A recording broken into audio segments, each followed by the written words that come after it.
24th Morning. Not by learning will a man triumph over evil. Not by much study will he overcome sin and sorrow. Only by conquering himself will he conquer evil.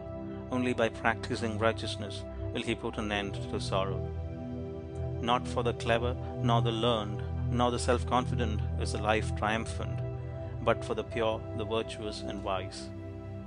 The former achieve their particular success in life, but the latter alone achieve the great success so invincible and complete that even in apparent defeat it shines with added victory.